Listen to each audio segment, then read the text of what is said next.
Hassan Minhaj. Yeah. But I saw it when Hassan Minhaj was on there, and he was saying like, even as a religious man, which I'm like, on God, where's the grace? Like as we communicate and interact with each other, which is the same thing I think when we're talking about like DMX and they're interpreting like true, deeply problematic art, either from a bygone era or from yesterday or from today, because rappers are still saying crazy things literally every day. Do I have within me the ability, and I think we should, but we're in this troubling time, to like, and to be like, okay, I see you, but, and I'm gonna let you rock, but, because that's where me and Dave Chappelle, again, I don't like a lot of them jokes, but I see you, but, I will not stand between you and your paper. I will not act like I gotta throw you away. I simply don't agree, and we're gonna have to do better next time. And you may never get better, but I'm gonna keep saying what I'm saying, and we both can exist because that's how freedom of speech works. Yeah. Now you should stop saying, like, I really believe like you gotta stop, bro. It's like there's no room to like talk it out, have a discussion, and be wrong. Yeah. Or there's no room for like not being as fervent as everybody else. Lukewarm. And this is not Revelations. I'm about to say, you're not God. Yeah, you don't spit lukewarm people out your mouth. You need those people to actually win an election. My problem is, because I'm more on Dave's side, but I understand where trans people come from. But my problem is that if you're gonna fight Dave, you're not gonna get anything, and it feels weird to say that. It feels like a cynic basically saying that, and maybe I don't see the utopia they believe in. But I'm like, you're gonna fight the way the ones you could convert passively. That's the one that I don't think people understand. They're like, there are very few people who are gonna agree with you wholeheartedly, but to make change, you just need people to passively not hate you, and you can get somewhere basically.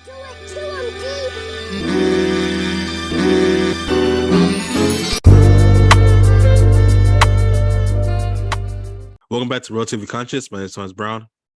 Irvin Bryant. Shout out to DJ for making our beat. At DW Made That on social media. Follow on social media.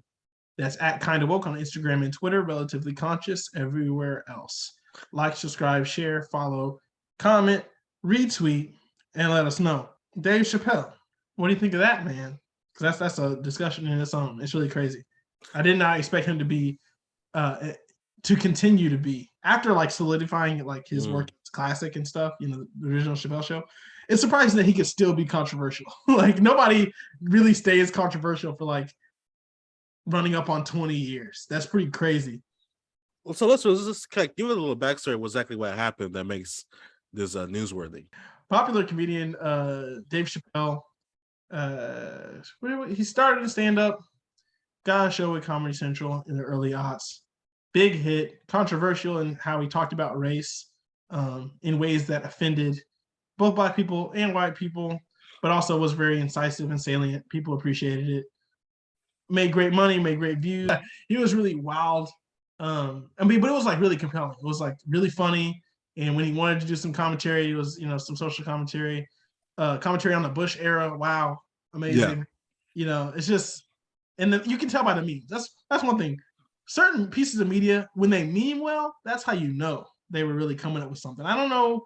I'm not equipped with the communication, rhetorical analysis language to describe that phenomenon, but stuff like that and SpongeBob SquarePants, I know they're very different, but equally memed.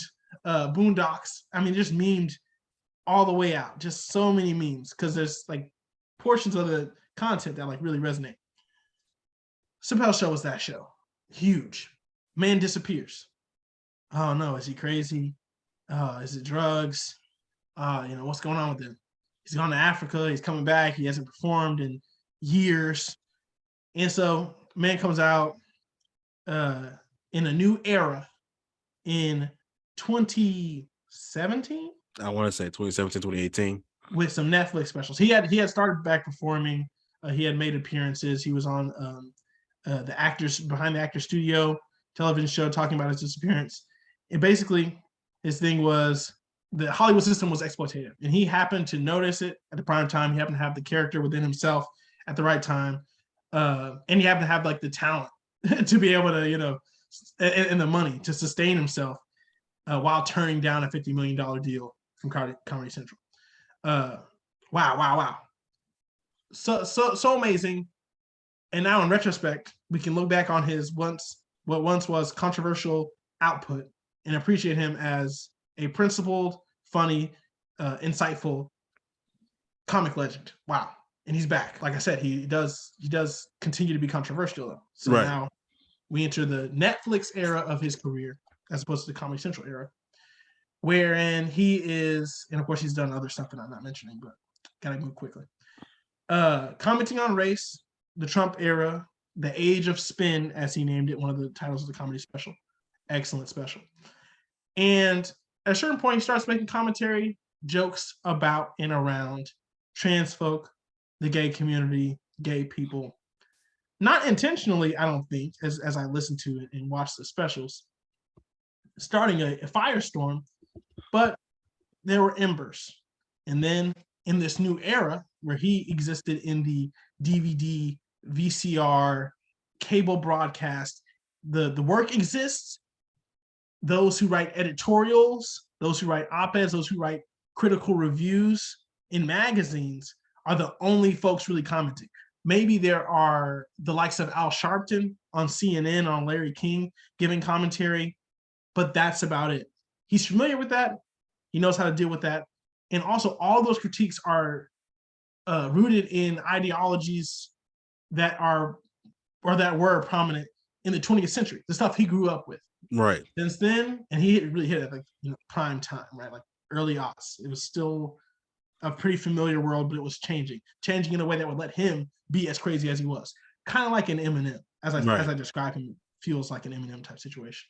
Okay, people have changed, standards have changed, and communication has changed, and now he's currently embattled in the tides and crashing waves of Twitter and that public opinion and that controversy, which is an entirely different beast, not only because of the technology, which is huge, but because the audience perceives comedy, free speech, and all this differently. And I think for valid reasons.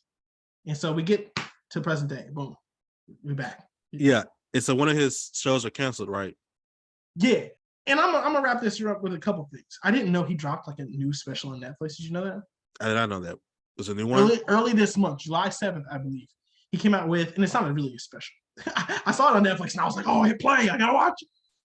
It's a speech. It's literally a speech in which he dedicates a new building at his alma mater, Duke Ellington High School for the Performing Arts. He dedicates a building that was going to be dedicated to him in his name, but it's the building, the center, the auditorium for artistic freedom of expression.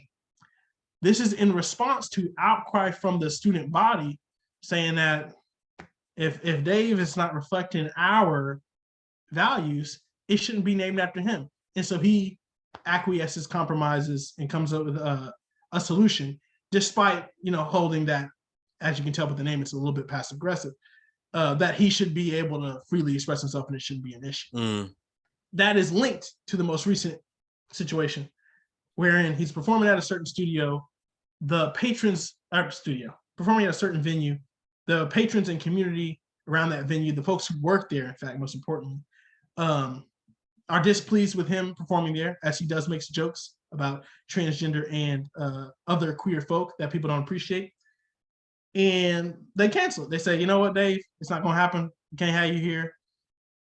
And so he moves to a different venue, same night, in fact, sells that out and continues to be Dave Chappelle as he does. But it's an interesting question about what constitutes, and there's ongoing debate about this. This is the 1 millionth video about it.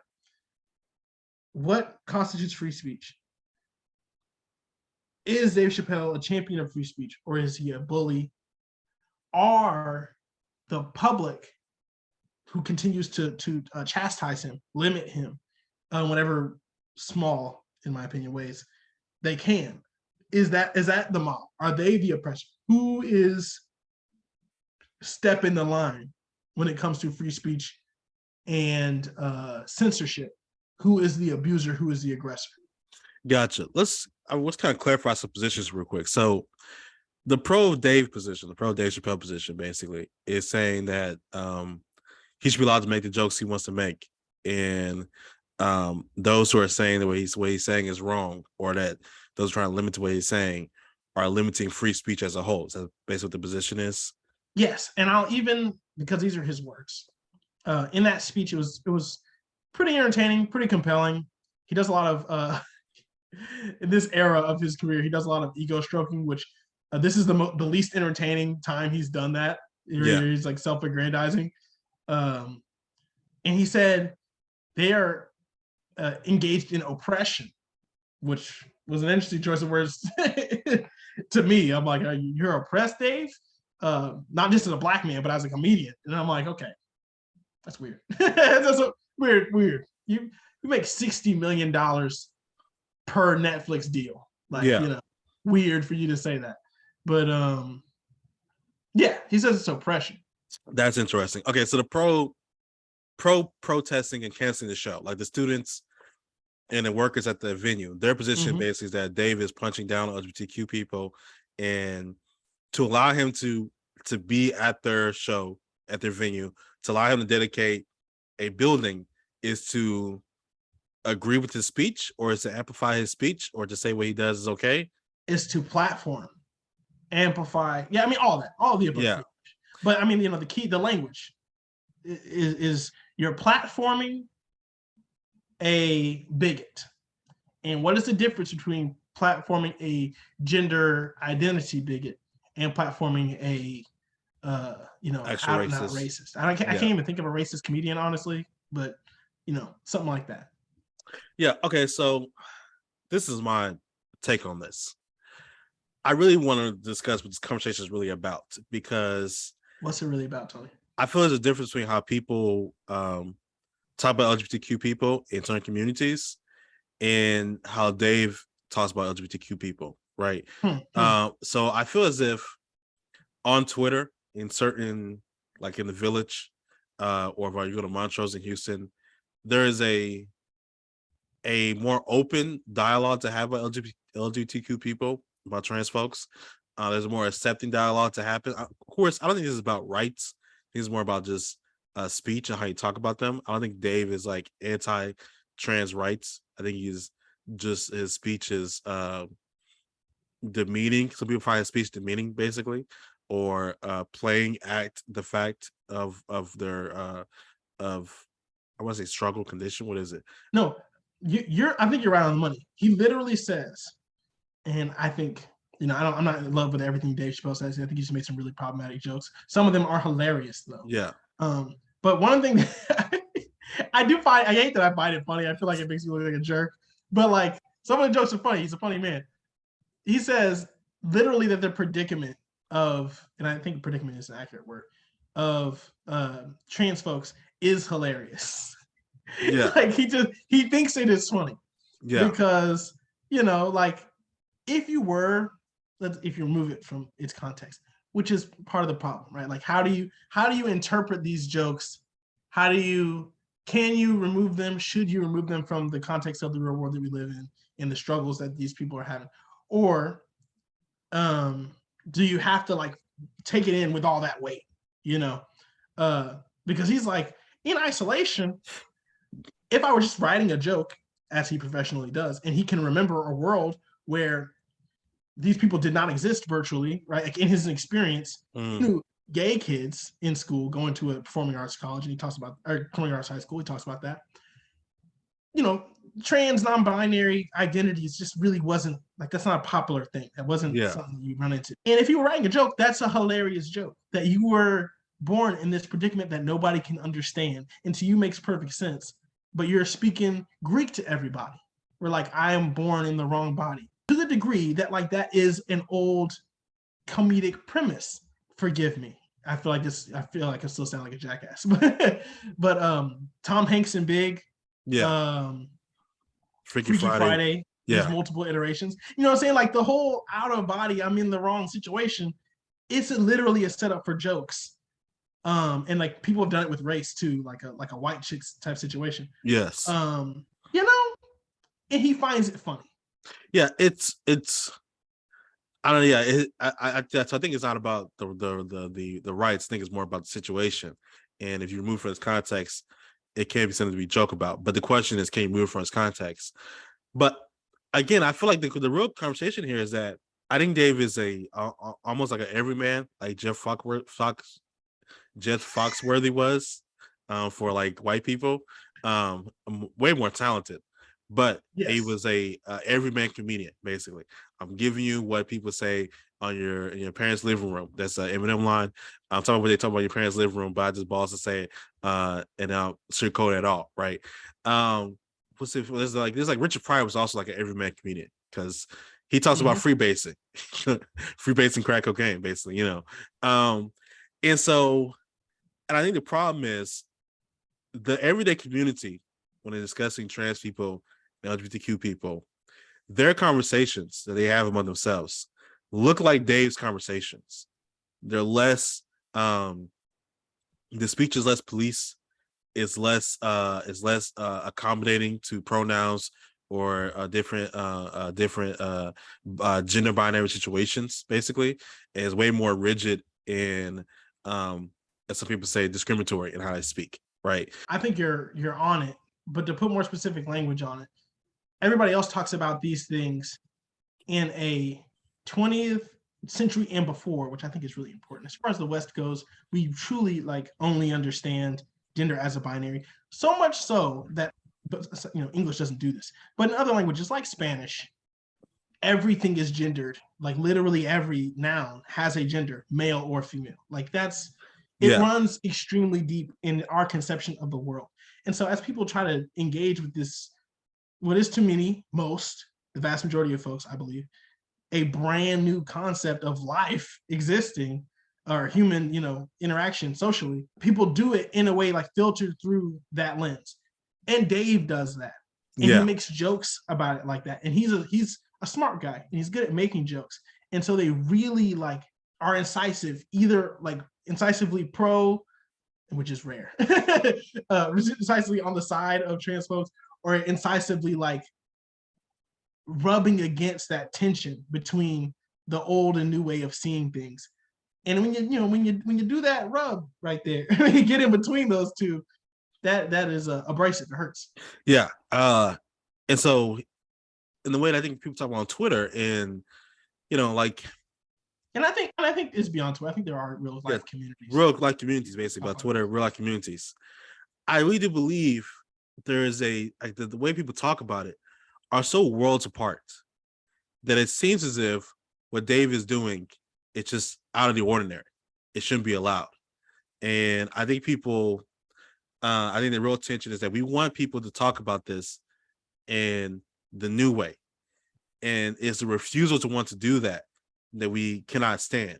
And because I can't go into Ohio and Cleveland and go into a living room and be like, y'all need to change the way y'all talk about trans people, I can't get the comedian they love. And I can make him change the way he speaks about it, basically. And the problem is you can't change Dave Chappelle and what he wants to do. And so, I mean, I could protest. I can try to walk out of Netflix. I can try to cancel the show. The students, I can, make an uproar about it, hoping that what I'm doing is going to make people change the way they speak about it.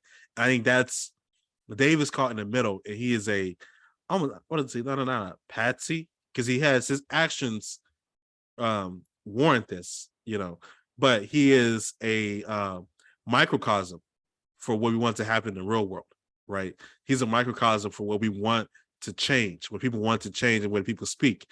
And Dave's resistance to it is what's actually going on.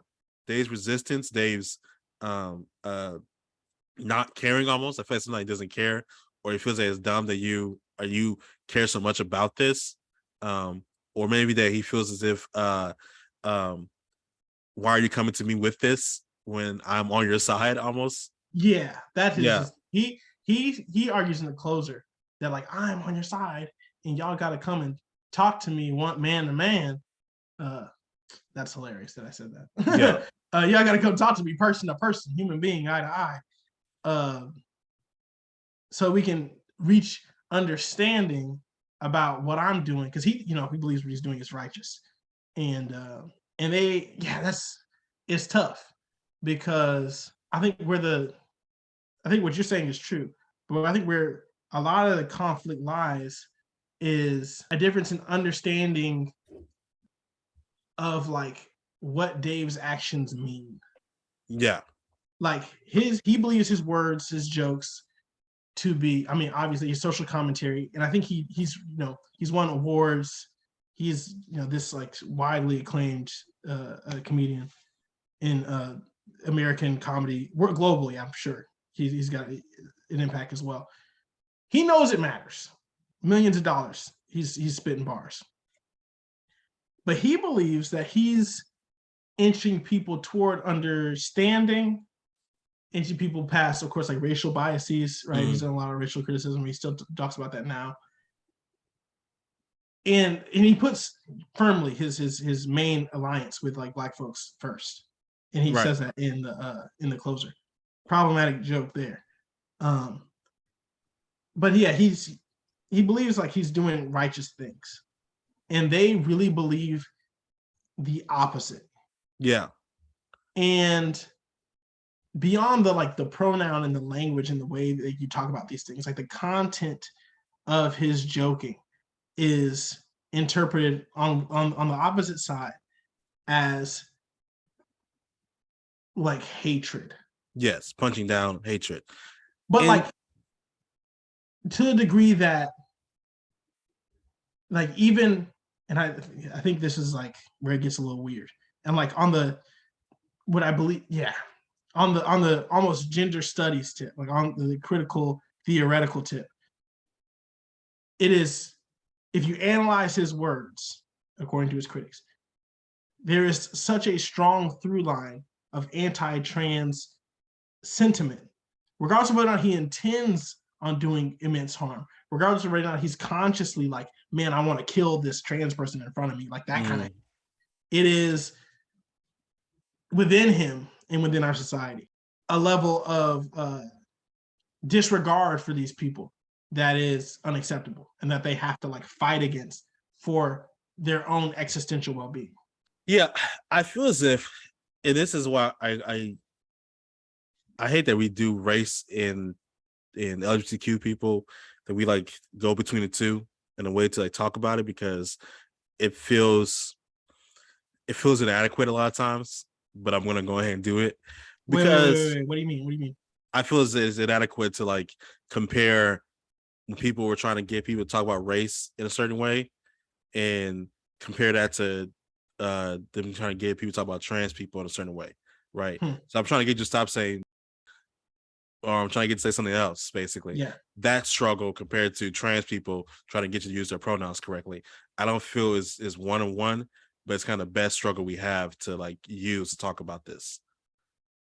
Okay. Yeah. So I feel as if we've seen this before, though. We've seen this struggle before, and people are not liking it. Because like the whole use of the word nigga.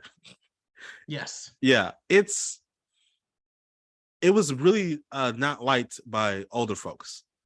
And it was a speech. They're like, why are you using this speech? One of the things Dave Chappelle got in trouble for. Yeah, it's why do you keep saying this word? Because it feels is a bad word, basically. We're like, no, we're just, we're taking it, we're using it. We're gonna just, we're gonna change people when people talk about us, basically, right? Richard Pryor making jokes about being black. All his jokes, his movies with Gene Wilder that had black and white jokes in it, right? People didn't like that. Like the real upper echelon Harvard elites of black people, like this is the meaning towards us, right? Or Chris Tucker and Rush Hour, even some of the characters Dave Chappelle played, there's this sidekick character that you're doing, right? Why are you doing this? I don't like this. This is the meaning to me, right? And the comedians, Richard Pryor would say that this is necessary work, right? If you can see us have this conversation, we make these black and white jokes, and it's funny, then maybe you can go to work and like talk to your black coworker and like not see him as an alien and like have a conversation with him. Y'all both love Richard Pryor in this movie with Gene Wilder. Maybe I can have a conversation about it, And so, but that's meta. That like that ideal. Or I don't even think it's like you can have a conversation with this man. I would say it's more like they have like already like nobody, a lot of this stuff is unspoken. Like Right. if black people aren't, and especially in the 70s, like black people did not, in many cases interact with white people at all because I just live in a different community. But like in like Blazing Saddles, right? So like Gene Wilder and like I hate that I don't know the name of the black actor who's in that movie, but like what I'm saying, that main like racial dynamic being one where you can, there's pretty problematic stuff, but like it's a comedic interplay. Like the black man is not lesser, by nature in that film, and they just make jokes about race that like they get to the truth about race that otherwise would not be said because white people didn't want to acknowledge their own racism, and they just like would rather move on. We stopped doing Jim Crow, so can we move on, please? And then black folks, it's like I don't want to joke about it because it hurts because y'all really just stopped kicking me in the teeth. Right. And they're like, oh nah, we gonna say it. And then there goes Dave Chappelle. I'm saying it out loud because y'all didn't want to say it, but Bush is really gangster, so I'm gonna just say it out loud. Yeah. And I think that's the necessity that like they're just gonna say it regardless of whether you what you do. But it works. It's funny. But then if you went back and watched those movies, Blazing Saddles, Beverly Hills Cop, even rewatching Rush Hour, White Men Can't Jump. White Men Can't Jump. You're gonna feel weird watching it. I think the certain cohort that doesn't like Dave Chappelle jokes would watch those movies and just find it problematic all the way through. They won't be able to find the fun. Won't be able to find the funny, but the funny isn't funny enough to grant these jokes. Basically, the same way DMX music is like wholly anti-gay. It's homophobic. Yes. It's glorifying violence, right? But it's the music of a thug, of a gangster. It's the music of our of late 90s New York City, right? And Yonkers. So we say again? Yonkers. Yeah. And so it's hard to kind of conceptualize if you remove it from that context. If you just judge DMX as the man without any of the context of the fact that he was given weed and crack cocaine at 14 years old and for the rest of his life will struggle with that. If you remove from all that context and you just read it and listen to it, it's so unholy problematic that it cannot be appreciated. There's nothing good about this. Facts. Moreover, because the context is key, but also when I'm listening to DMX, I'm hearing all his stuff, especially the way he talks about women, which is crazy. Yeah. But he talks about a lot of things, violence and women and drugs and everything you said. I'm like, no, you know what I'm saying? No, I'm not doing none of that. I don't agree with any of that. At the same time, I am appreciating that his rhyming, his rhythm is unique, his delivery, his artistry there. But then his introspection about those things and the monster that he has become, his struggle with faith, his belief in God and what that means for a person who lives this kind of life. One of his prayers, he says, "I come to you a weaker reflection of yourself." That's bars. You don't hear a preacher say it. I'm saying? That's biblical right there. Yeah. Or one time when his concerts, he like read a Bible verse, 1 John, I forgot what it was, but he like reads 1 John basically one of his concerts and then goes into a prayer. And it's like you just saw what these women want from a nigga. And now you're going to a Bible verse, right? But it's that duality, I guess the word is, but it's that I feel like a PV person saying the duality. Anyway, it's that push and pull between the two. I don't think that duality between DMX's low down dirty side and the righteous side is the most valuable thing. It's real, it's important, it's complex, and all characters have to have complexity. These guys aren't characters, they're real people espousing real beliefs. But that color is necessary. What I think is more important is the ability to, in the same way that I can read Mark Twain and find, okay, the slavery stuff isn't ideal. I don't like it. Nigga Jim. That's his name. Like, what's really we gonna do? But can I go into that a little bit? Because like a Huckleberry Finn, Nigga Jim. Yeah. Is he a slave or is a free man? No, Jim's a Slayer. Okay, so anyway, nigga Jim. I right? believe. You got the question again now. Yeah, nigga Jim and Huckleberry's whole like conversation between the two, right? There is an And it's actual written from the conversation. perspective of a white man. Like, it's not charitable. Yeah, it's not charitable, but it's actually a conversation between a black man who is called nigga by his name, right? And him caring for a young white child, and the young child starts seeing him as like an actual human being, and like it's so what's the word for it? Basic to see somebody as a human being that like nowadays bar, yeah. we're gonna throw that out. We're like, why? What's the use of this? But like, he still calls him that name. yeah, And he still is like a Huckleberry Finn doesn't take any like steps to elevate his person. And the way he's written is still pretty whack because Mark Twain is still pretty racist. But like in the 1800s, when this is written, just seeing him as a human being is like a huge bar. It's necessary to even have a conversation with a white child and a black man, whose name is nigga Jim, where he's not immediately trying to get him lynched. And it's real. Like, I think Mark Twain's perspective is real and valuable, and that story is real and valuable, just like as an expression. Like, I don't have to appreciate it. Like, you can still think like every all the values that we just gave to that work. You can think it's like bereft of all that value. Like, you think it's all that stuff is still moot. But I'm like, it's still, even if you don't agree with the stuff we just said, as an honest expression, as a piece of art, I think it's still worth like having. Yeah. Right. So like people want to deplatform Dave Chappelle, and like he should not exist as a comic who holds these values. But I'm like, these are real expressions of real people in time that like that earns this platform. So it's not like Dave Chappelle is getting shock news coverage because he's like Alex Jones. Like Alex Jones exists on the fringe. He appeals to the fringe. He isn't like genuinely popular, but like he would once upon a time, circa 2016, get mainstream news coverage on ABC, CBS Evening News because like it is so shocking, right? And like if it bleeds, it leads, and it is outrageous, and people are gonna watch. He is not genuinely popular. He does not like lizard people and chemicals that turn the frogs gay. Is not popular. Hating Jews. Not like it's not CBS Evening News material. Yeah, we would not just talk about that every day. Dave Chappelle, on the other hand, that demand is real. He's an everyday comic, like I was saying. He's an everyday comic. And the deplatforming at that point is the artificial.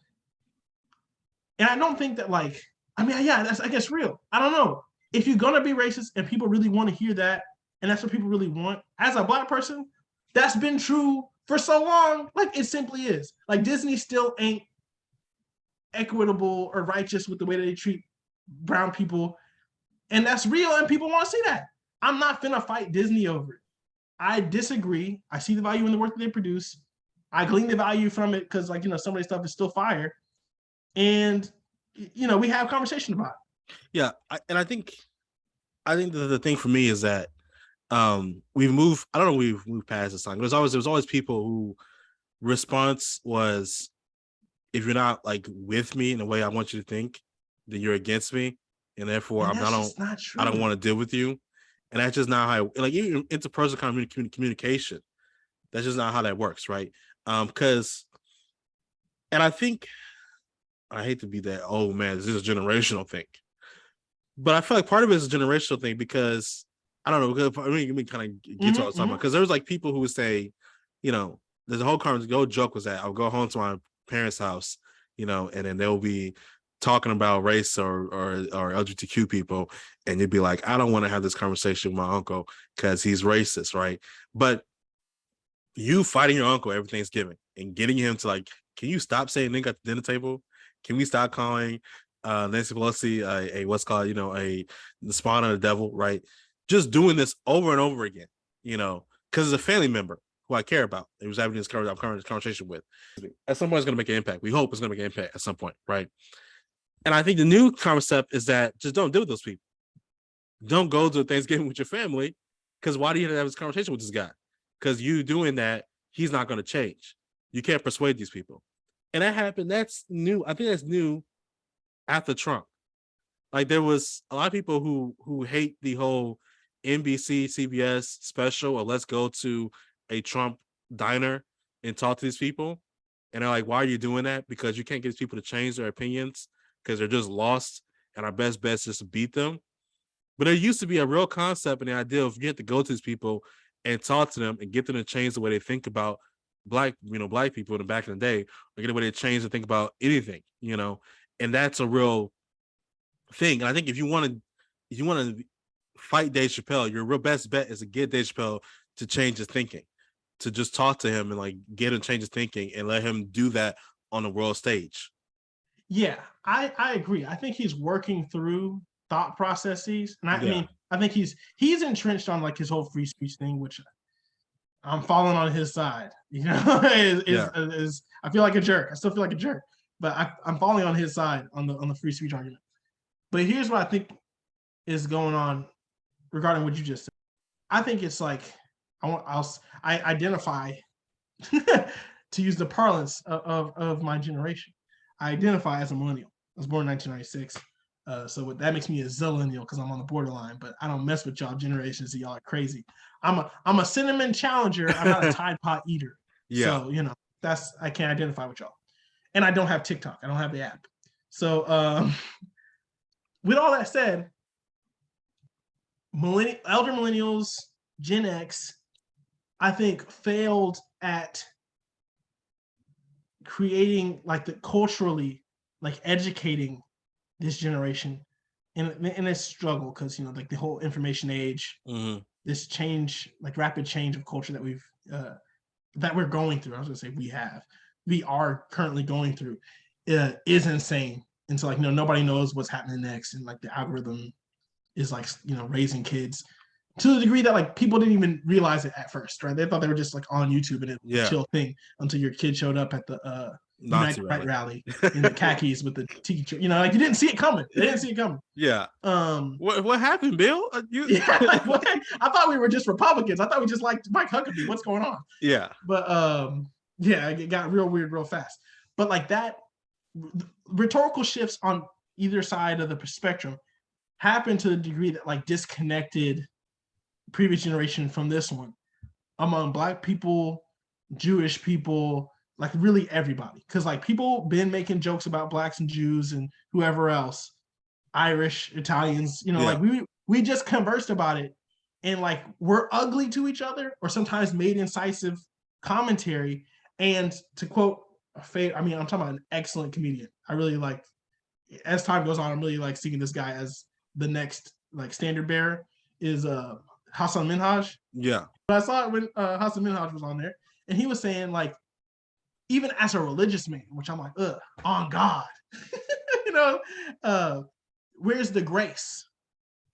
Like as we communicate and interact with each other, which is the same thing I think when we're talking about like DMX and then interpreting like true, deeply problematic art, either from a bygone era or from yesterday or from today, because rappers are still saying crazy things literally every day. Benny Butcher said the fair thing a broke woman lets say is I'm an investment. Benny, should you be saying that? It's also a bar. That's a problem. Like it's like, but okay, I'm saying like, do I have within me the ability, and I think we should, but we're in this troubling time to like, and to be like, okay, I see you, but, and I'm gonna let you rock, but, because that's where me and Dave Chappelle, again, I don't like a lot of them jokes, but I see you, but, I will not stand between you and your paper. I will not act like I gotta throw you away. I simply don't agree, and we're gonna have to do better next time. And you may never get better, but I'm gonna keep saying what I'm saying, and we both can exist because that's how freedom of speech work. Yeah. Now you should stop saying, like, I really believe like you gotta stop, bro. And if it gets to a certain point, I'm not gonna support you, right? Like there's a lot of rappers who I'm not gonna listen to because like the value of their commentary doesn't outweigh the horrible things that they're saying. So like I'm not with it. Mm-hmm. But and it's personal, it's for everybody. But it's not. I don't think there's ever should be and this is Dave Chappelle's argument, an activism that betrays your grace until it is like straight up like let's go lynch trans people, which you should never do, of Mhm. course. Dave Chappelle is not saying that. Until it gets to that point, that's where you got to get, your activism on, which I totally understand, right? That's where Black people get our activism on, because like, oh, now you're trying to commit violence. It's a real issue. Boom. But, you know what I'm saying? The line then got blurred to the point where there's no grace. There's no room for error. And I feel like a jerk. I feel like I've really arrived at this point where I'm squarely aligned with Dave Chappelle. Well, because But I it's think real. because like one of the issues that there's no room to like talk it out, have a discussion, and be And be wrong. and be wrong. Yeah, or don't. There's no room for like not being as fervent as everybody else. And so I believe this is another conversation we can have about the left and Democrats, because one of the problems I see is that like the white mom who like probably voted for Nixon and Reagan, but was like liked Obama because he was maybe cute and also because he reminded her of MLK, but then probably voted for Trump because she didn't like Hillary Clinton, and then was like, well, he's got issues. I'll vote for Joe Biden, right? That person who's kind of wishy-washy, lives on the suburbs of Houston, Atlanta, Florida, Miami, Florida, basically, that's the one you got to get to vote for you. But that's the one I feel the left really does not want to deal with. That's the one I want to call a Karen. I want to call the cops on because I don't. Because she's lukewarm. Yeah, she's lukewarm. And this is not Revelations. I'm about to say, you're not God. Yeah, you don't spit lukewarm people out your mouth. You need those people to actually win an election. Like those are the same people who were probably not. I don't want Black people living with me, but like a 1964 Civil Rights Act, that's okay, And I like that's. And I know that people want to hear that and they're like, that's so dumb. I don't want to deal with that. Like, that's what 1964 Civil Rights Act doesn't have no teeth because we let these people, but he wasn't going to get it at all. And that's the thing I think my problem is, because I'm more on Dave's side, but I understand where trans people come from. But my problem is that if you're going to fight Dave, you're not going to get anything. And it feels weird to say that. It feels like a cynic basically saying that, and maybe I don't see the utopia they believe in, but I'm like, you're gonna fight the way the ones you could have convert passively. That's the one that I don't think people understand. They're like, there are very few people who are gonna agree with you wholeheartedly, but to make change, you just need people to passively not hate you, and you can get somewhere basically. And I think that's what Black people pretty much figured out. The MLK figured out that like, I probably can't get y'all to fully want someone to date your daughter, but I can get you to not want us to be lynched and get our behinds beat in Mississippi. Can I get you to do that, basically? Here's an example that I know some people would disagree with, but I think it's solid. You gotta judo, okay, redirect that energy into what you, and I think you're right on the money with those in between. Example. Fred Hampton uniting all people in a rainbow fashion for the struggles of the poor man, the working class, the proletariat, as he was, Marxist Black Panthers. That's what they was doing, and he was allying with people who had previously seen themselves as diametrically opposed.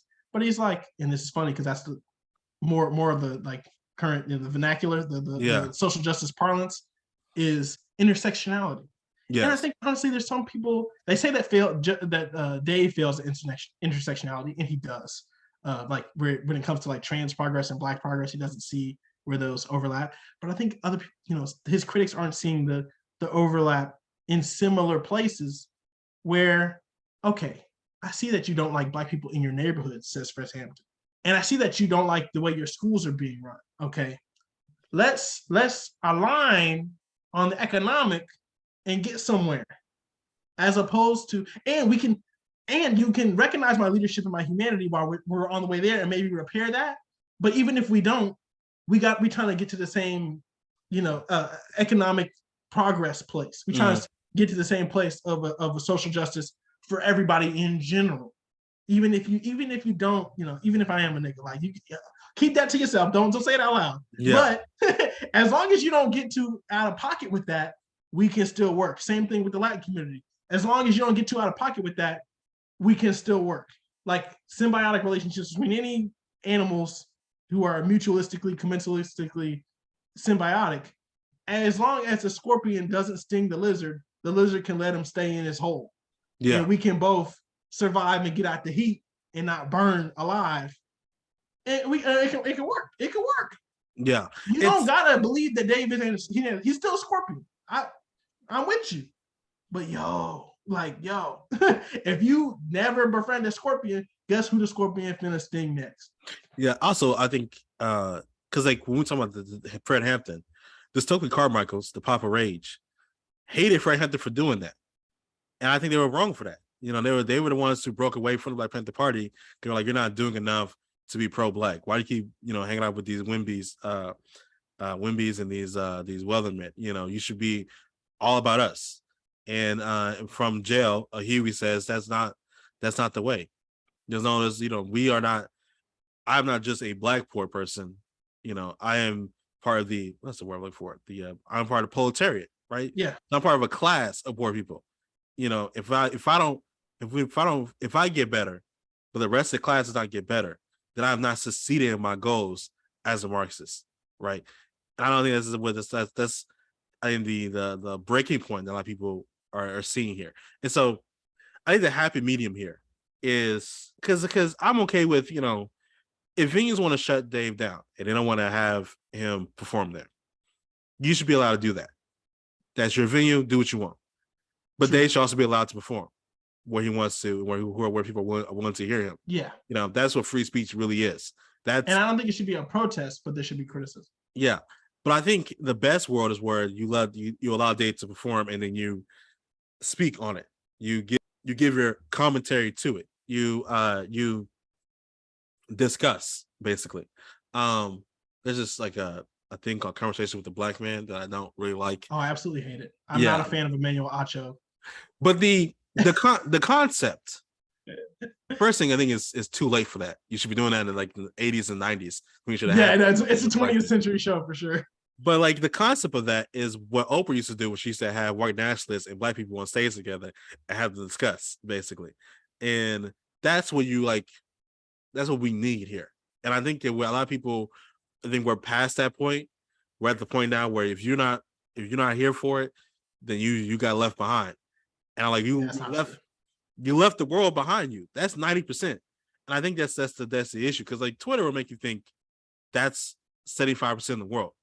And most people don't understand only 20% of people are on Twitter. 80% of people don't have a Twitter. Like that's very little few people who think that way.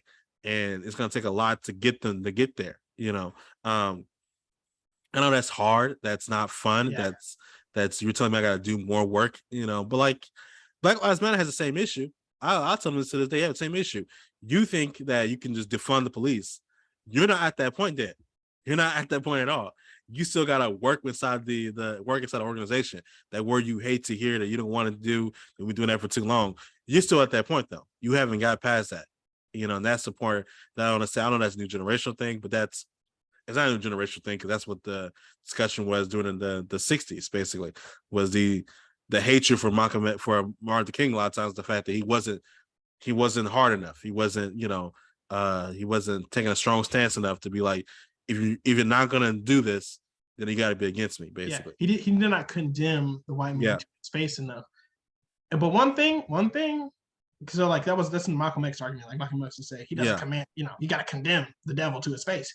But one thing that Malcolm X did do, and this is a lesson that I've learned from a number of people in the nation. I can't stand them, but I got to give them their props when it's due. They would consistently see white people, racist white power structure, or a Black person who's not sufficiently radical enough in their eyes, and say, this is a long list of things that's wrong with what they're doing. But one thing they do have correct is that the Black man deserves his respect, that the Black man is mistreated in this community. One thing they do have correct, and this is what the nation would say, I don't agree with this, that the races should be separate, but that we would recontextualize it as that Black people should be free and totally autonomously separate. Black nationalist tip. feng shui that.